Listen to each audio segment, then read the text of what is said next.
Welcome back to our coffee talk. Grab your coffee and join us for a talk. Yes.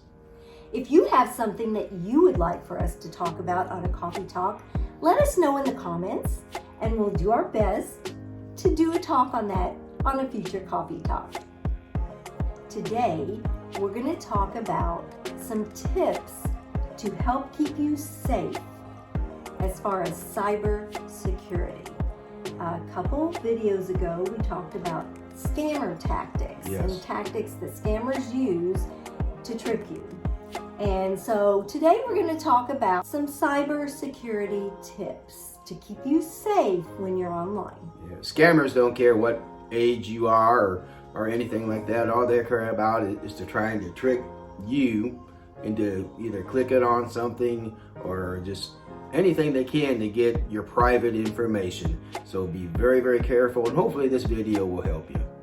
The number one tip to help keep you safe online is to always keep your software up to date. Yeah, that's big. And when it says, do you want to update your software?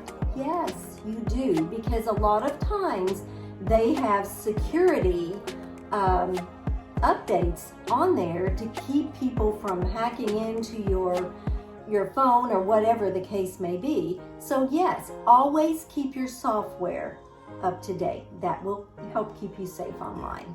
And another thing you need to do is to always, be aware before you click on any email, any suspicious email especially. And always look, because like we've gotten emails that looks like it's from Walmart, but when you look at the font, it's like different fonts, it's like all crazy, and you see where it comes from, and it's not walmart.com, it's some other place. You always have to see, where is this coming from? Always beware when you're opening up emails. Yes. If it doesn't look just right, then don't click it. I know at work, I would get an email from one of our co-workers, and everything would look exactly right on the address, except instead of .org, they would leave out the R and just be OG. But their name and everything would be all right, everything. But that one letter was out, and if I would have clicked on it, luckily we had an IT program that protected us, and it would go right into the scam. But if you clicked it up, if you clicked on it, potentially it could have gone into something that they call where they lock everything down, and you got to pay like $5,000, whatever they want as a ransom. So you would have access to your program again. So you got to be very, very careful. Yes. So always look, where is this email coming from? And if it doesn't look right, don't open it. Yes. And this one just kind of goes without saying, but always, when you're online, use antivirus and anti-malware. Mm-hmm. There's free ones out there. You don't have to pay a bunch of money for these antivirus programs. Just search, and there's several free ones that you can load on your computer, and it scans your computer and keeps it virus free and malware free. And in this day and age, with everything that's going around, you really have to protect yourself with antiviral software. Unfortunately, we live in a time that you have to try to protect yourself as much as possible. And these antivirus softwares, they'll probably cover 95% of the things that's trying to get into your programs and stuff. But you have to be very careful for that other 5% to make sure you check out every email or everything you click on. Because this, we just live in a very strange time. Another tip is whenever you're in a public place and you're using public Wi-Fi, like you're in the mall, or maybe you're even in church, or wherever you are where you're sharing Wi-Fi with people that you don't know, be very careful the activity you do on your phone or your iPad or your computer, because I guarantee there's hackers out there waiting for you to check your bank balance or your 401k or something, And they can hack into that. I don't know how they do it, Yeah. but that's what, I mean, hackers, this is their full-time job. That's their living. Yes. And so when you're on public Wi-Fi, just be very careful of the apps you use and what you access online, because people can get in there and see what you're doing and get your information. It's all mind-blowing. It really is. When you're on vacation, when you're staying at a hotel, or if you're at the airport, if you're eating out at a restaurant, these are places where hackers, they just love these places because, you're kind of let your guard down. You say, I'm going to see how much money I got left to see if I can buy this for the grandkids or buy this or that. And man, they're out there to get us. Yes. So we have to be very careful. Another tip is when you do get emails, and they've got a link in there that they want you to click. Sometimes it'll say it's maybe from PayPal, and it wants you to click the link to verify your information, or just, it could be from anywhere really. Even I've got them from friends, which my friends didn't send them.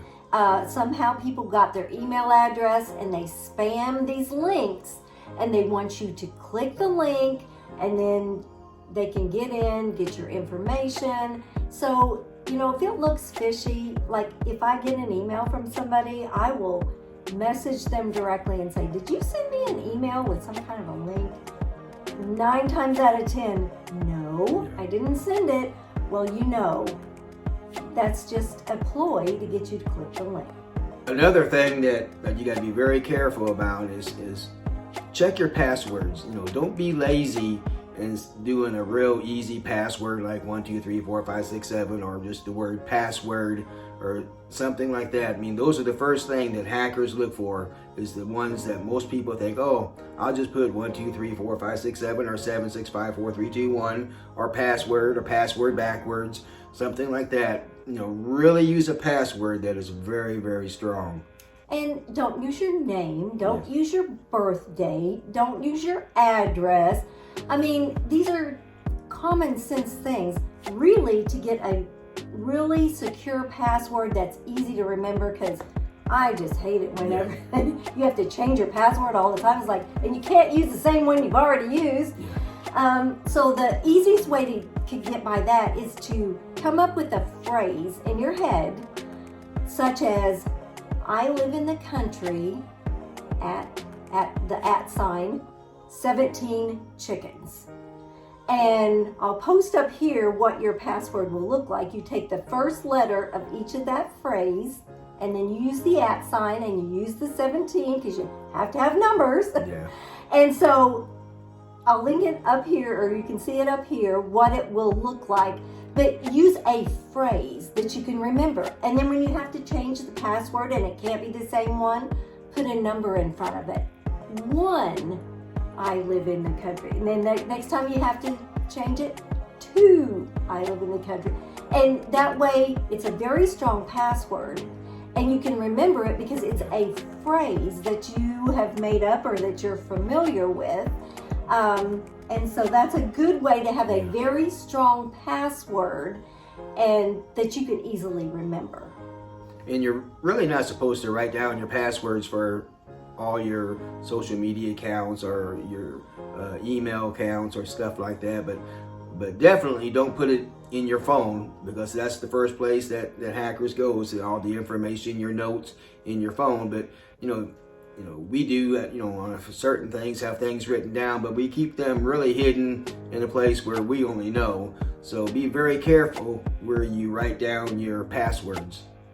And we just were at a meeting this morning where this was talked about, is a person passed away, and the person who was close to them couldn't get to the photos on their phone that were very important photos that only this person had, because they didn't have the password. Well, that's why it's really important that you share your password with your spouse or your children or somebody that can know your password to get on your phone in case of something like that, your photos aren't lost forever. Someone very reliable, very, very reliable. That you trust. Yes. Yeah. And it's important that you enable the two-factor authentication. Keeps everything more secure. Yeah. So make sure you enable that. Yeah. Plus, you put in your password, and then for your second factor, they'll send you a code that you got to put in, and it protects you. And sometimes it's a pain, but it's a protection that you really need to keep scammers out. Right. And it is a pain sometimes, because I'm like paying the bills and I'm getting into our bank account online, and it's like, I gotta go get my iPad so I can get the code, so I can get it, but it's to protect us. And so we need to do that. Yes. Okay, we kind of talked about this earlier, but when you're looking at websites, make sure they have the HTTPS in the front. If they don't, it's not a legitimate website.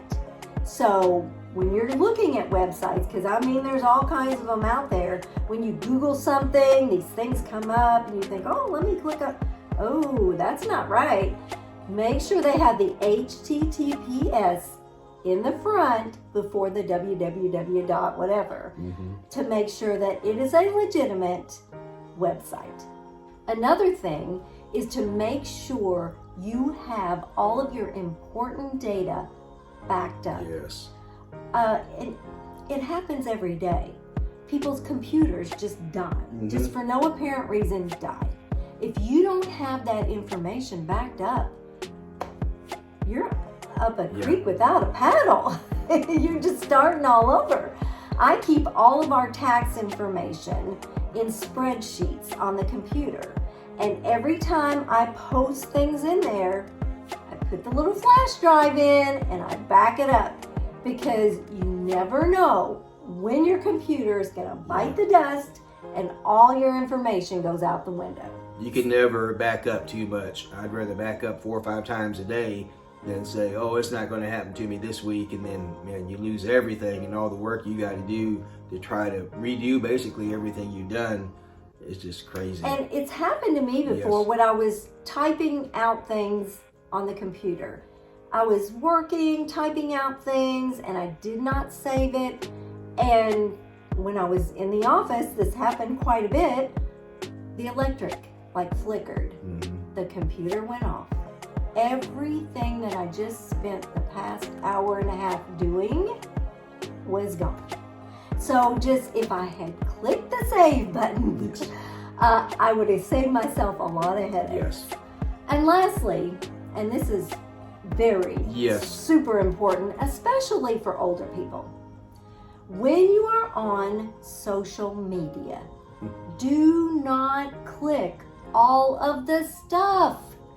The games, the surveys, find out your passion in life, and see who's been looking up your profile and stuff like that. See who's been searching your name. Don't click on those things. If you want to be hacked, do all the stuff, because that's how they get you.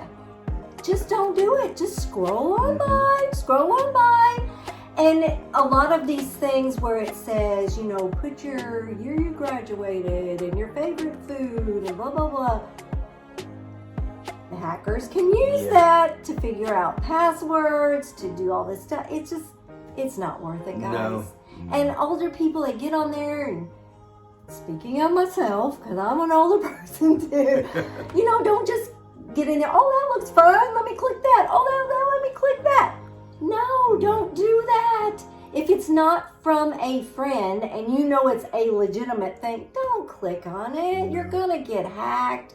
And hackers, they not only hack your account, now they clone you.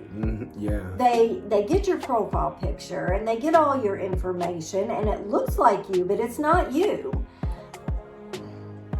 They're just cloning your profile to try to get other people's information. They say, oh, is this Terri? Yeah, this is Terri. And of course it's not. And they'll do anything. So I really hope these cyber tips help you to be a little bit more wiser and kind of protect yourself. We just have to be super hyper vigilant. Yes. Especially as older people, because the new things come out and we want to try them and we don't know what we're doing, and so we just have to be very careful. So when you're on social media, when in doubt, don't click. Yeah. You'll save yourself a lot of headache. We hope these tips have helped, guys. Again, if you have something you would like for us to talk about in a coffee talk, let us know in the comments. We'll see you next time. I'm retired and loving it. If you'd like to see more of our videos, click the video that just popped up on your screen.